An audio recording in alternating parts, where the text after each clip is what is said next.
So hello dear student, কেমন আছো? I hope প্রত্যেকে শুধু ভালো না ভীষণ ভালো আছো।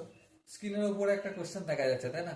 প্রথমটা কি বলেছে দেখো, value of x satisfying mod of 3 minus mod of x equal to mod x minus 5।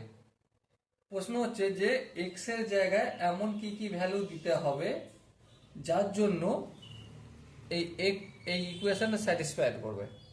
তো প্রথমে এই কোশ্চেনটা করার আগে আমি যে ফর্মুলাটা লিখব, mod of A equal to mod of B যদি থাকে, তার মানে কি বুঝতে হবে, A equal to plus minus B. Okay, তার মানে 3 - mod x equal to plus দিয়ে হবে একটা মড অফ এক্স মাইনাস 5। আর এটা একটা কন্ডিশন হলো, হ্যাঁ ঠিক।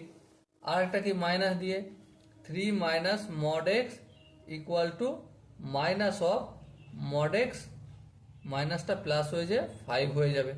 ওকে, বেশ, দুটো কন্ডিশন আমার দাঁড়ালো। এখানটা যদি ক্যালকুলেশন করি কি দেখতে পাবো, দেখো এই মাইনাস এক্সটা অপোজিট দিকে গেলে হয়ে যাবে প্লাস, হ্যাঁ, তার মানে 2 × মড এক্স, আর -5টা অপোজিট দিকে গেলে হয়ে যাবে +5, তার মানে 3 + 5 8। তার মানে mod of x equal two 4 হয়ে গেল। ওকে, আচ্ছা, এবার দেখো এখানে গল্পটা করে নিই, এদিকেও মাইনাস মড অফ এক্স আর এদিকেও মাইনাস মড অফ এক্স, তাহলে অপোজিট দিকে গেলে হয়ে যাবে প্লাস, তাহলে এই দুটো কেটে যাবে, হ্যাঁ, তার মানে এটা রিজেক্ট হয়ে যাবে। কি হয়ে যাবে?